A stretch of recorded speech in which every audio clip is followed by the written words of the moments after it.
ჩვენთან ერთად არის ახმედ ალ-ქოუზაი, პოლიტიკური კონსულტანტი Khozai Associates-დან. დიდი მადლობა, რომ შემოგვიერთდით დღეს მანამადან, ბაჰრეინიდან. ეს არ არის პირველი შემთხვევა, როცა ირანი ბაჰრეინს ან ქუვეითს ესხმის თავს.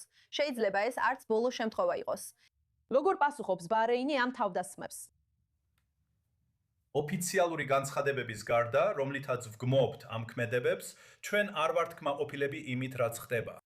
თუმცა უნდა აღვნიშნოთ ის ფაქტი, რომ ეს თავდასხმები არ შეჩერებულა. 28 თებერვლიდან დღემდე ისინი უბრალოდ ჩამოაგდეს, მაგრამ არ შეჩერებულა. ბოლო რამდენიმე კვირის განმავლობაში მათ განაახლეს თავდასხმები ბაჰრეინსა და ქუვეითზე.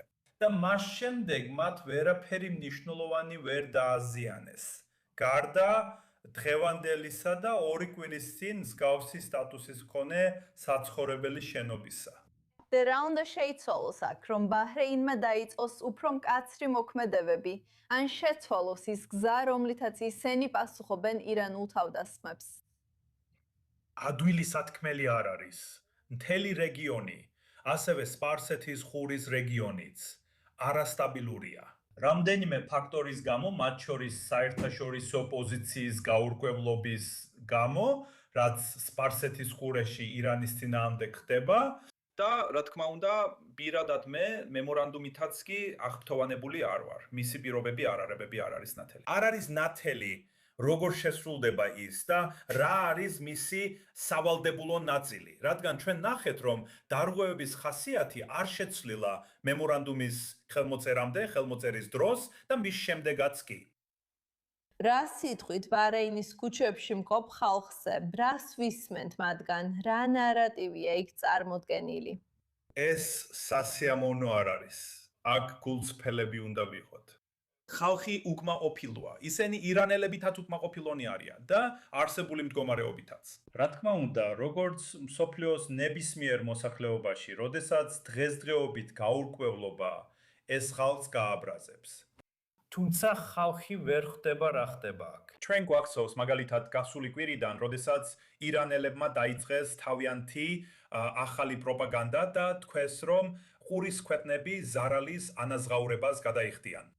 და შემდეგ ამას მოჰყვა მარკო რუბიოს ვიზიტი ბაჰრეინში, სადაც მან ყურის ქვეყნების ოფიციალურ პირებს დაარწმუნა, რომ ირანელების მიერ ნახსენები არც ერთი რამ არ მოხდება.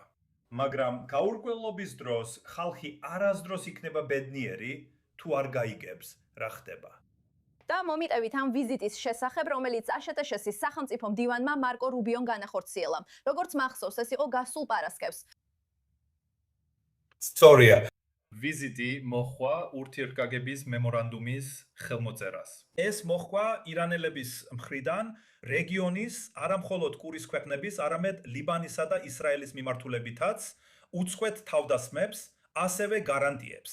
ვიზიტის ერთ-ერთი მთავარი მიზეზი იყო ყურის ქვეყნების ოფიციალური პირებისთვის სწორი სურათის გადაცემა. რომ ყველაფერი, რაც ირანელებმა ახსენეს, არ იყო აუცილებელი, რომ განხორციელებულიყო, არ იყო ოფიციალური ან შეთანხმებული საკითხი. მეტწილად თუ არა ყველაფერი, რაც ირანელებმა ბოლო დღეების განმავლობაში ახსენეს, უბრალოდ პროპაგანდაა, რომელიც უნდა გარყიდონ ადგილობრივ ირანელებს და ირანის მხარდამჭერ ბანაკს რეგიონში. და როგორც ადამიანი, თქვენს პოზიციაზე, რა სიტყოდით, რა იქნება შემდეგი რამდენიმე ნაბიჯი? რას უნდა ველოდოთ მოკლევადიან პერსპექტივაში და შემდეგ უფრო გრძელვადიან პერიოდში? ეს არის ის, რაზეც ჩვენ ყველანი ვსაუბრობდით აქ, აი 24 News ინგლისურზე, რომ არაფერი არავალდებულო არ მოხდება. გულისხმობ თუ მემორანდუმზე ვსაუბრობთ, მთელი პატივისცემით მემორანდუმს არაფერი სავალდებულო არ აქვს. არაფერია სტრუქტურული, რაც მიანიშნებს, რომ დღეს რაღაც მოხდება. იმიტომ რომ მემორანდუმის ხელმოწერისასაც და ხელმოწერის შემდეგაც ვხედავთ, რომ არაფერი შეცვლილა. რა თქმა უნდა, თუ მემორანდუმის ძირითადი ელემენტების შესახებ საუბრობთ თთრულობის დასრულებაზე, ეს არ მოხდა. ურთიერთპატივისცემა ესეც არ მოხდა. ასევე სანქციები და აქტივები. არავინ არ ზარავობს ამის გამო. რეგიონში მყოფ ირანელებს სურთ, რომ სანქცირებული ფულადი სახსრების აღდგენა ან ემბარგოების შემსუბუქება მოხდეს. ჩვენ ვსაუბრობთ ბლოკადების მოხსნაზე, რაც არ მოხდა. ხორმუზის სრუტის მდგომარეობა, მარიონეტული ძალები, არაფერი მომხდარა. რაც მხოლოდ ერთ გზაზე მიგვიყვანს. ეს კი კიდევ ერთი ესკალაციაა. კი, აჰმედ ქუზაი, დიდი მადლობა თქვენი მოსაზრებისთვის და რომ შემოგვიერთდით დღეს.